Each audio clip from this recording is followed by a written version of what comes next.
केंद्रीय खेल मंत्री अनुराग ठाकुर के साथ पहलवानों की चर्चा जो है वो जारी है। पहलवान बजरंग पुनिया, साक्षी मलिक अनुराग ठाकुर के घर मौजूद हैं।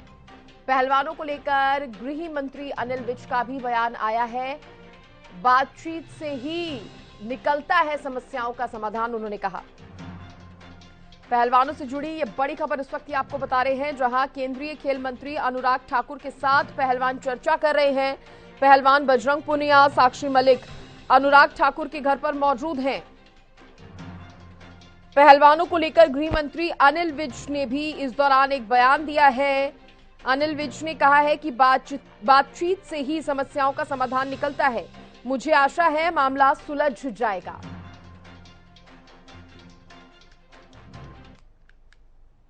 देखिए, बातचीत से बड़ी बड़ी समस्याओं का समाधान हो जाता है। तो जब बातचीत हो रही है तो मुझे आशा है कि ये मामला रिजोल्व हो। देखिए, बातचीत से बड़ी बड़ी समस्याओं का समाधान हो जाता है। तो जब बातचीत हो रही है तो मुझे आशा है कि ये मामला रिजोल्व हो। देखिए, बहुत बढ़िया है जो इतने दिन के बाद में आज जो सरकार जागी अनुराग ठाकुर ने जो बुलाए हैं, तो मेरे तो यही है अपने खुद के विचार कि जो पहल रेसलर हैं उनको मिलना चाहिए और जो है समाधान निकालना चाहिए। सरकार ने भी जो है इस चीज़ को मानना चाहिए, बच्चों की जो बात जायज़ है। तो कहीं ना कहीं लगता है मसला हल होगा।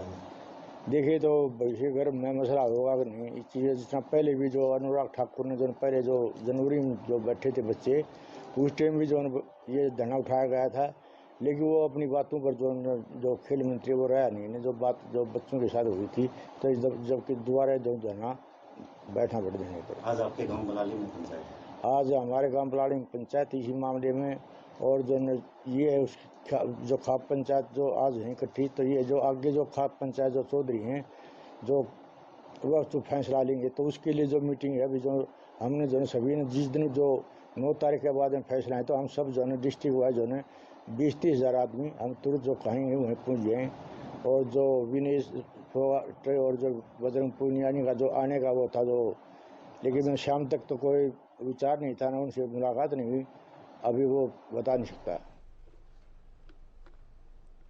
तो देखिए, आपने सुना इन बयानों को भी जो इस मामले पर दिए गए हैं, और हमारे साथ खास बातचीत करने के लिए 2 मेहमान जुड़ गए हैं। मनीष खटाना जी जुड़े हैं, कांग्रेस के प्रवक्ता है। बहुत स्वागत है मनीष खटाना जी आपका। बीजेपी के प्रवक्ता विजेंद्र नेहरा जी भी मेरे साथ जुड़ गए हैं। सबसे पहले विजेंद्र नेहरा जी, मैं आपका रुख करना चाहूंगी। देखिए, अभी हमने देखा था कि गृह मंत्री अमित शाह से भी मुलाकात की थी पहलवानों ने, और आज खुद केंद्रीय खेल मंत्री अनुराग ठाकुर ने उन्हें बुलाया है बातचीत करने के लिए। क्या लगता है, बातचीत से समाधान निकलेगा? क्योंकि खुद गृह मंत्री ये कहते नजर आए हैं कि बातचीत से ही समाधान निकलता है। देखिए, निश्चित रूप से बातचीत से ही समाधान निकलता है, और केंद्रीय गृह मंत्री श्री अमित शाह जी ने भी खिलाड़ियों से लंबे समय तक बातचीत की है, उनकी बातों को सुना है, उनको आश्वासन दिया है कि उनको इंसाफ मिलेगा, न्याय होगा। सरकार गंभीरता से उनकी बातों पर चिंतन भी कर रही है और उसका समाधान निकालने के लिए प्रयासरत है। केंद्रीय खेल मंत्री जी ने भी आज खिलाड़ियों को बुलाया है, और मुझे लगता है सबसे जो बड़ी बात है, सरकार तो पहले से बातचीत कर रही है, सरकार के दरवाजे पहले से खुले हुए थे।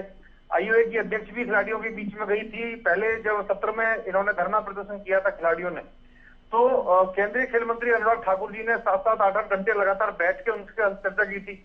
लेकिन खिलाड़ियों को जो बात नहीं दिख रही थी, मुझे लग रहा है आज खिलाड़ियों को वो बात दिखने लगी और समझ में आने लगी है कि उनके धरने के ऊपर कांग्रेस पार्टी, विशेष तौर पे भूपेंद्र हुड्डा जी, दीपेंद्र हुड्डा जी और जो बाकी विपक्षी पार्टियां हैं, वो खिलाड़ियों के पीछे छिप के राजनीति कर रही हैं। हाँ। आज खिलाड़ियों को मुझे लग रहा है ये चीज स्पष्ट रूप से उनको सामने दिखाई दी है, इसीलिए एकदम से खिलाड़ी पीछे हटे हैं, और वो अपना साक्षी जी और इन सब लोगों ने जाके अपनी ड्यूटी भी ज्वाइन की है, और लगातार इन्होंने सरकार के साथ में संवाद स्थापित किया है। और इनको कहीं ना कहीं ये महसूस हुआ है खिलाड़ियों को कि उनके कंधे पे बंदूक रख के, जिस तरह से जो जनता के द्वारा हारे और नकारे लोग हैं, जो 2-2, 3-3 चुनावों में कांग्रेस पार्टी के लोग, 2014 लोकसभा विधानसभा, 2019 लोकसभा विधानसभा, जिनका सूफड़ा साफ हरियाणा की जनता ने कर दिया, इस माध्यम से अपने आप को जीवंत दिखाने के लिए कहीं ना कहीं जो कांग्रेस पार्टी पिछले लगभग 14-15 साल से हरियाणा प्रदेश के अंदर संगठन नहीं बना पाई, ठीक है, जिसकी ना नेता है, ना नियत है, ना नीति है, ठीक है विजेंद्र नेहरा जी, ठीक है। मनीष खटाना जी से जान लेते हैं। मनीष खटाना जी, अब पहलवान समझ गए हैं कि उनकी पीठ के पीछे जो राजनीति हो रही थी, उनको मोहरा बनाकर उनके कंधे पे रखकर जो बंदूक चलाई जा रही थी, अब पहलवान उसको समझ गए हैं। सृष्टि जी, जो लोग हरियाणा की और देश की बेटियों के नाम पर बार बार राजनीति का नाम लेकर अपनी राजनीति चमकाने का काम कर रहे हैं, जैसे कि भारतीय जनता पार्टी, इनको शर्म आनी चाहिए। अगर दीपेंद्र हुड्डा अपनी बहनों के साथ शब्दों का चयन ठीक करो, शर्म आपको आनी चाहिए। आप शब्दों का चयन ठीक करो, शर्म उन लोगों को आना चाहिए जो खिलाड़ियों के पीछे छिपकर राजनीति करते हैं। नहीं, लेकिन पॉलिटिकल पार्टीज राजनीति कर रही थी क्या मनीष खटाना जी? सुन लो आराम से। क्या पॉलिटिकल पार्टीज राजनीति कर रही? मैं विजय जी सुन लीजिए आप पहले, ठीक है? नहीं विजय जी, आपने बोला, आपने अपनी बात कही। विजय जी आप प्लीज होल्ड कीजिए। नहीं आप ठीक है, नहीं वो शब्दों का चयन करेंगे, ठीक करेंगे, अब वो आप सुन लीजिए। हमारी बहन बेटियों के छिपकर पीछे राजनीति करते हैं, कायर कमजोर बुजुर्ग लोग, शर्म उनको आनी चाहिए। राजनीति तुम्हारे जैसे लोग करते हैं, भूपेंद्र सिंह हुड्डा। अरे तुम्हारे जैसे लोग करते हैं, शब्दों का चयन ठीक करो, शब्दों का चयन ठीक करो। महिलाओं तुम्हारे जैसे लोग क्या होता है की जरूरत नहीं है, वो उनके परिवार के हिस्सा है। ये कांग्रेस के नेताओं को शर्म आनी चाहिए। बीच में किस लिए बोल रहे हैं, क्या हो गया ज्यादा? अरे आपने बोला शर्म आनी चाहिए भाई, मेरे ये बताओ ना, शब्दों का चयन ठीक करो। मैंने कोई ऐसा शब्द बोला क्या? बिल्कुल बिल्कुल, शांति शांति, आपको शर्म आनी चाहिए। साहब देखिए सुन लीजिए, नेहरा साहब आप भी देखिए, आपकी पार्टी के प्रवक्ता भी इस तरह के शब्द यूज कर लेते हैं, आपकी पार्टी के प्रवक्ता भी इस तरह के शब्द यूज कर लेते हैं। आप सुन लीजिए, आप बात तो सुन लीजिए, उनको बोलने तो दीजिए। आपकी बात उन्होंने सुनी, अब खटाना साहब को बोलने दीजिए। बोलिए मनीष खटाना जी। शब्दों का चयन ठीक होना चाहिए ना मैडम? ठीक है सर, ठीक है।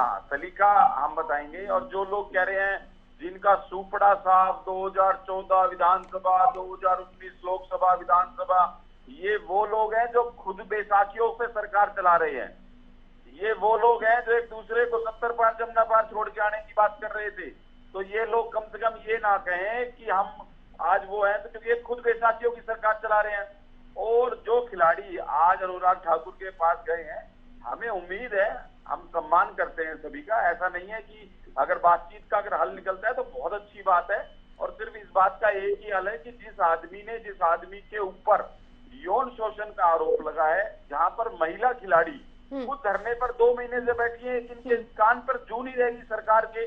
खटाना साहब, लेकिन जांच तो हो रही थी, लेकिन वाकई ऐसा है क्या कि पॉलिटिकल पार्टीज भी, खासतौर पर जो विपक्षी दल हैं, वो इस फायदे को भुनाने की पूरी कोशिश में थे? सृष्टि जी, कोई पॉलिटिकल पार्टी, ये ऐसा संवेदनशील मुद्दा है, ये देश की बेटियों का मामला है, इस पे कोई पार्टी राजनीति ना ही करनी चाहिए और ना ही होनी चाहिए। हम अपनी बहनों के साथ खड़े हैं और हम उनके सम्मान में, हम चाहते हैं उनको न्याय मिले। जिस न्याय की लड़ाई में वो खड़ी है, हम उनके साथ पहले भी थे और आज भी है।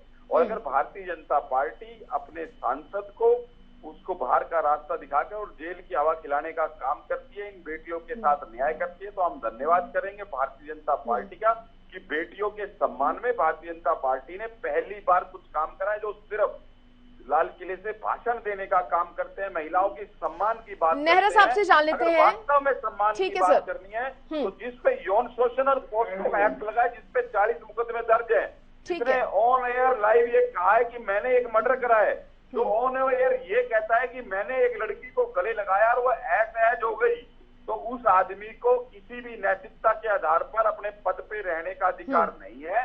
और भारतीय जनता पार्टी जो पूरा उसका कवच बनकर आज आगे खड़ी है, उसको वो कवच हटाना चाहिए और उस आदमी को। नेहरा साहब, भारतीय जनता पार्टी कवच बन रही है क्या? और साथ ही ये भी बताइए कि सरकार की क्या मंशा है, अब क्या प्लानिंग है, क्योंकि बातचीत के लिए बुलाया तो है।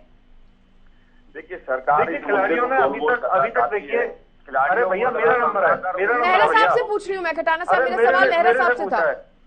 मेरे से पूछा खटाना जी, आपसे पूछा है तो भाई जी आप दे दो, कोई बात नहीं। जी जी जी जी जी, आप मेरे अच्छे मित्र हैं, लेकिन आपकी पार्टी का समय 2014 में खत्म हो चुका है।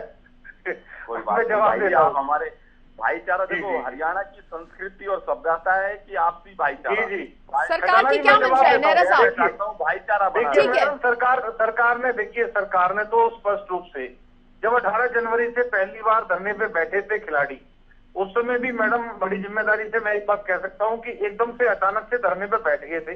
अगर उससे पहले जाके किसी थाने में रिपोर्ट कराते या सरकार के किसी केंद्रीय खेल मंत्री या अन्य किसी मंत्री से मुलाकात करते और अपनी मांग को रखते, तो मुझे लगता है वो भी एक उचित प्लेटफॉर्म होता। लेकिन खिलाड़ियों ने जो रास्ता चुना वो उनकी मर्जी है, लेकिन पहले धरने में एक बात उनकी ठीक थी कि राजनीतिक पार्टियों को नहीं बुलाया था।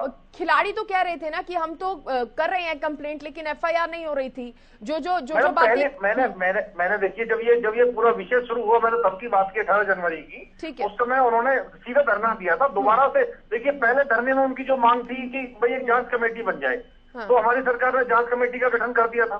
फिर दोबारा से वो धरने पे बैठ गए, जबकि जांच कमेटी की रिपोर्ट का इंतजार नहीं किया उन्होंने। 2 जांच कमेटियां बनाई हुई सरकार ने, उसकी जांच कमेटी का इंतजार किए बिना दोबारा से धरने पे बैठ गए। अच्छा, दोबारा जब धरने पे बैठे तो उनकी एक ही मांग थी कि भाई जांच पूरी होने के बाद में ये जो अपने पद पे बने हुए हैं इनको पद से बर्खास्त किया जाए और एफआईआर दर्ज हो और पुलिस जांच करे। सुप्रीम कोर्ट के आदेश के बाद में एफआईआर दर्ज हुई, उनको पद से आईओए ने हटा दिया। भारत सरकार ने नए अध्यक्ष के चयन का, जो कुश्ती संघ के नए अध्यक्ष की चयन प्रक्रिया का, वो प्रक्रिया शुरू कर दी। अब आप मुझे बताइए, सरकार ने तो जितनी भी मांगे थी वो सब मान ली। अब आप मुझे बताइए, इस मामले की माननीय सर्वोच्च न्यायालय के निर्देश पे दिल्ली पुलिस जांच कर रही है, तो खिलाड़ी जो हमारे भाई बहन है उनको तो दिल्ली पुलिस पे विश्वास क्या करना चाहिए। इस बातचीत में पहलवानों को ये समझाने का प्रयास किया जाएगा या देखिए, हमने खिलाड़ियों को, हमने उनको समझा दिया है। माननीय केंद्रीय गृह मंत्री जी और खेल मंत्री जी ने उनको ये समझाया है कि देखिए, कानून को अपना काम करने दीजिए। आप जो है ना, आपकी जो बात है वो सारी की सारी बात हमारे संज्ञान में और ध्यान में है।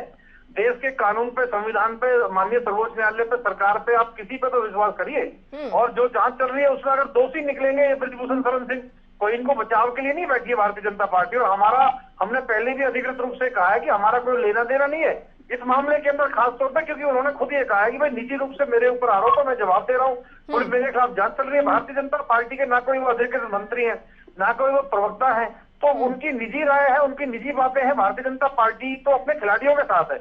हमने तो पहले से ठीक है, हम भी उम्मीद करते हैं क्योंकि अब सरकार की तरफ से भी देखिए बातचीत खुलकर हो रही है, जिसकी मांग पहलवान जो कहीं ना कहीं कर रहे थे कि वो मिलना चाह रहे थे खेल मंत्री से भी, और वो बातचीत हो रही है। तो हम भी उम्मीद करते हैं कि जल्द से जल्द इसका कोई हल जो है वो निकल सके। बहुत शुक्रिया विजेंद्र नेहरा जी, और बहुत शुक्रिया मनीष खटाना जी आपका भी जुड़ने के लिए और इस चर्चा में अपनी बात रखने के लिए।